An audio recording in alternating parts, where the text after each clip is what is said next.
기침과 가래를 제거하고 뭉친 근육을 풀어주는 최고의 겨울차, 모과를 소개합니다.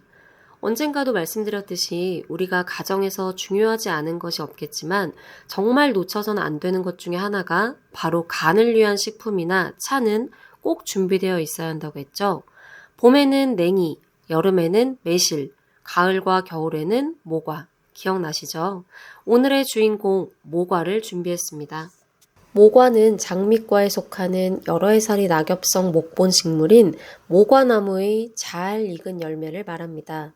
산목과 토목과 화이목, 화류목, 향목과 대이, 모기 등의 다른 이름으로도 불리지만 공식적인 식물 이름은 모과나무, 생약 이름은 나무목자 오이과자를 써서 모과라고 쓰고 읽을 때는 모과라고 읽습니다. 맛은 약간 시고 성질은 따뜻하며 독성은 없습니다. 장부에 들어가 작용하는 경락을 보면 간, 비, 위, 폐경락으로 들어갑니다.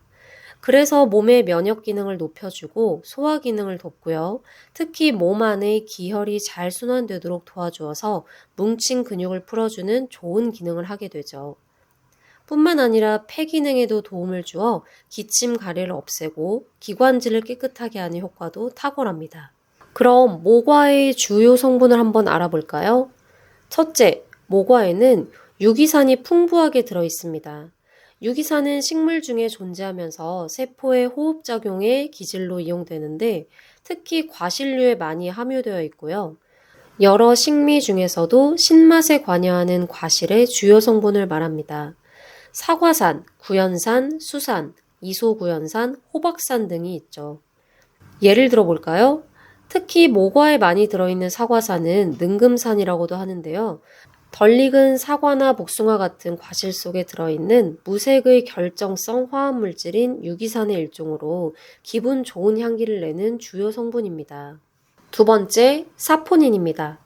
사포닌은 인삼 이외에도 암을 예방하는 데 좋다고 알려진 많은 식품이나 약재 등에 함유되어 있습니다. 사포닌의 거품을 내는 성질인데요. 우리가 더덕이나 도라지 같은 것을 씻을 때 물에 담가서 문질러 보면 거품이 생기고 이걸 만져보면 미끌미끌 비누거품처럼 느껴지잖아요. 이게 바로 사포닌입니다. 이 사포닌은 장의 활동을 활발하게 해주기 때문에 인체에 유해한 성분이 장 점막에 접촉하는 시간을 줄이고 나쁜 물질을 흡착해서 독성을 떨어뜨려 항암, 해독작용을 하게 되는 것이죠. 세 번째, 탄닌 성분입니다. 탄닌은요, 감이나 도토리처럼 익지 않은 과일이나 포도주, 차처럼 뒷맛으로 느껴지는 건조하고 떫은 느낌을 주는 것들 있죠. 일종의 폴리페놀 물질입니다. 떫고 텁텁한 성질 때문에 무엇이 매끄럽게 흘러내려가는 것을 방해하는 성질, 그래서 자꾸만 안으로 거두어들이는 성질, 이것을 전문용어로 수렴작용이라고 합니다. 뿐만 아니라 염증을 치료하는 소염작용, 출혈을 먹게 하는 지혈작용, 설사를 먹게 하는 지사작용 등을 하게 됩니다. 그럼 이번에는 모과의 효능 효과에 대해서 알아보겠습니다. 먼저 모과의 효능은 크게 두 가지로 정리할 수 있는데요. 첫 번째, 석은 활락입니다. 석은이란 뭘까요? 서라는 것은 단단하게 뭉친 것을 풀어준다는 뜻이고 근은 근육을 말합니다. 즉 뭉친 근육을 풀어준다는 뜻이죠. 활락은 무엇일까요? 여기서 락이란 경락을 말합니다. 우리 몸을 돌고 있는 경맥과 낙맥을 말하는데요. 이것이 원활하게 순환되지 않으면 어떻게 되죠? 흔히 말하는 기가 막힌다. 이런 결과가 나오게 되겠죠. 따라서 석은 활락이란 뭉친 근육을 풀어주고 기와 혈이 잘 통하게 해준다는 뜻입니다.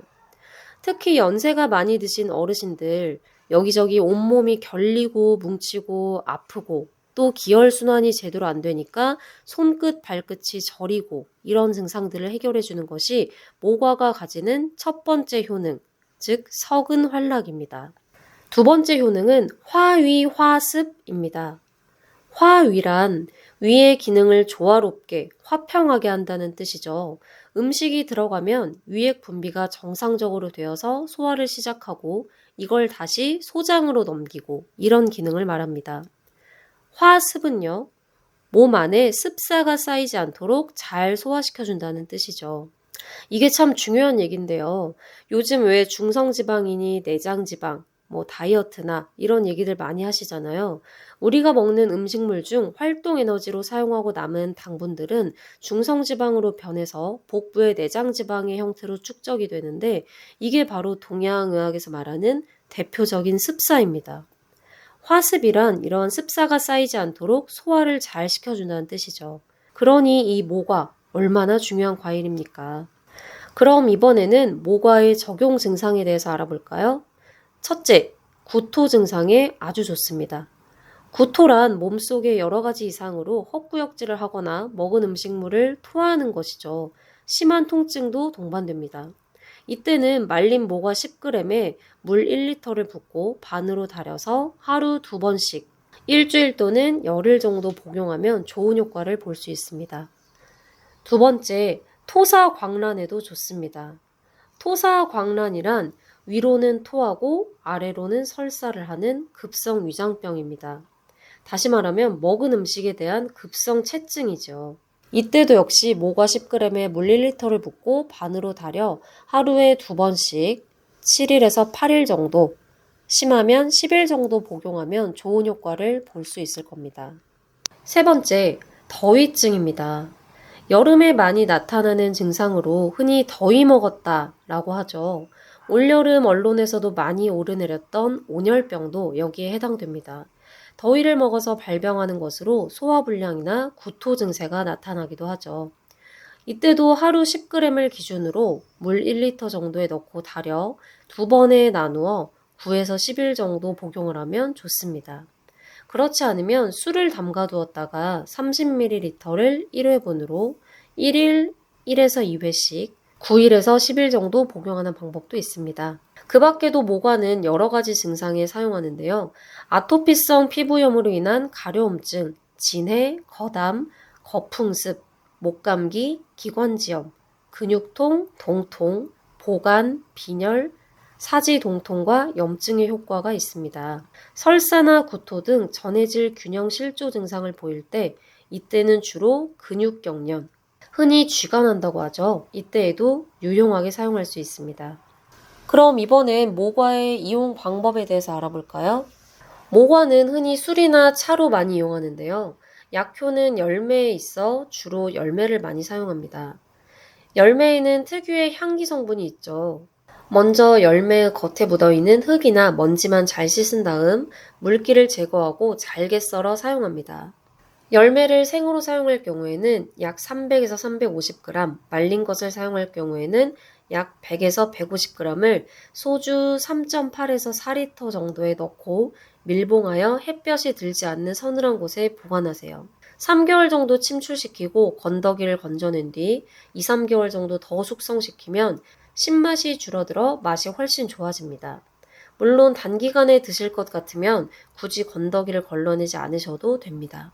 술은 시중에서 판매하는 알코올 도수 30%짜리 과실 담금주를 사용하시면 되는데 알코올 도수가 낮으면 과육에서 수분이 나와 저장 기간 중에 변질될 염려가 있기 때문에 조심하셔야 합니다.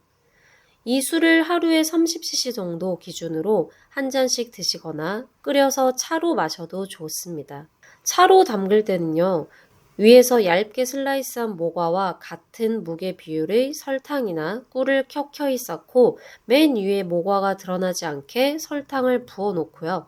설탕이 다 녹아 시럽이 되면 모과 몇 조각과 시럽 한두 스푼 정도를 넣고 끓여서 차로 마시면 되겠습니다. 이건 많이 드셔보셨죠? 모과차는 그 약효도 중요하지만 향이 좋아서 기호품으로도 아주 좋은 반응을 얻을 수 있습니다. 모과를 이용하는데 주의사항을 한번 볼까요? 우선 모과는 장기간 음용해도 부작용이 없습니다. 모과를 복용하는 중에 특별히 가리는 음식도 없습니다. 다만 신맛 때문에 많이 먹으면 치아나 골격이 손상될 수 있어요. 마지막 가장 중요한 점인데요. 모과는 반드시 24절기 중 상강이라는 절기를 지나 완전히 익은 열매를 따야 향과 약효가 제대로 밴다는 점은 꼭 기억해 주시기 바랍니다. 간혹 공원 같은 곳에서 아직 파란 상태의 모과를 열심히 따고 계시는 분들을 볼 수 있는데요. 이러시면 안 됩니다. 자, 그럼 모과나무의 생태적 특성을 한번 볼까요? 중남부 지방의 산야에 야생하고 과수로 재배도 하는 낙엽, 화렵, 소교목 또는 교목인데요. 반드시 바람이 잘 통하는 곳에 심어야 모과향이 잘 납니다. 키가 10m 전후까지 자라고 작은 가지에는 가시가 없고 어릴 때는 털이 나는데 2년째 가지는 자갈색으로 동글동글한 얼룩 문양이 있습니다. 잎은 타원상 난형 또는 긴 타원형에 서로 어긋나고요. 양 끝이 좁고 가장자리에 뾰족한 잔톱잎 모양이 나 있으나 어릴 때는 선상이고 뒷면에 털이 나 있지만 점차 없어집니다. 꽃은 4월에서 5월 사이에 연한 붉은색으로 피고요. 열매는 원형 또는 타원형에 9월에서 10월경 노란색으로 익으며 그윽한 향기를 풍기지만 과육은 시큼하죠. 자, 그럼 모과나무의 이모저모를 사진을 보면서 살펴보겠습니다. 부산 충렬사 뜰악에 있는 모과나무입니다. 늦가을 잘 익은 모습의 모과를 보실 수 있죠? 이렇게 잘 익은 모과를 채취해야 합니다. 부산 충렬사 사당 옆에 있는 아름드리 모과나무로 국내 S그룹 창업주 이모 회장님이 기념식수했다는 설이 있습니다. 청남대 대통령 별장에 수형이 잘 잡힌 모과나무입니다. 이 역시 아름드리 큰 나무의 위용을 자랑하고 있죠. 이것은 경주 천마총 옆의 잘 자란 모과나무입니다. 모과나무의 잎과 줄기를 보고 계시는데요. 왼쪽은 잎으로 가장자리에 톱니를 눈여겨 봐주시고요. 오른쪽 줄기는 얼룩무늬를 기억해 두시면 좋겠습니다. 모과나무 꽃인데요. 참 아름다운 자태를 자랑하죠. 모과나무 꽃이 무더기로 피어있는 모습입니다. 모과나무의 미숙 열매인데요. 아직 따면 안 됩니다. 24절기 중 서리가 내린다는 상강 후의 잘 익은 모과나무 열매입니다. 이 정도의 열매를 따야 향과 약효가 좋은 모과라고 할 수 있겠죠. 잘 익은 모과에 말린 약재, 건재입니다. 시중에 유통되고 있는 건재 모과의 모습이고요. 모과나무의 비교, 이는 풀명자 열매인데요. 모과 대용으로 사용하기도 했었습니다. 풀명자 열매의 익어가는 모습입니다. 왼쪽부터 오른쪽으로 점점 더 잘 익어가는 모습입니다. 네, 오늘은 기침과 가래를 제거하고 뭉친 근육을 풀어주는 최고의 겨울차, 모과를 알아보았습니다. 모쪼록 올가을엔 잘 익은 모과 한 바구니를 준비하셔서 건강한 겨울나기를 간절히 기원합니다. 저 역시도 감기로 인해 목 상태가 썩 좋지 않은데 모과차 한번 준비해 봐야겠습니다. 시청자 여러분, 처음의 약속처럼 온 국민이 건강해지는 그날까지 항상 여러분과 함께 하겠습니다. 감사합니다.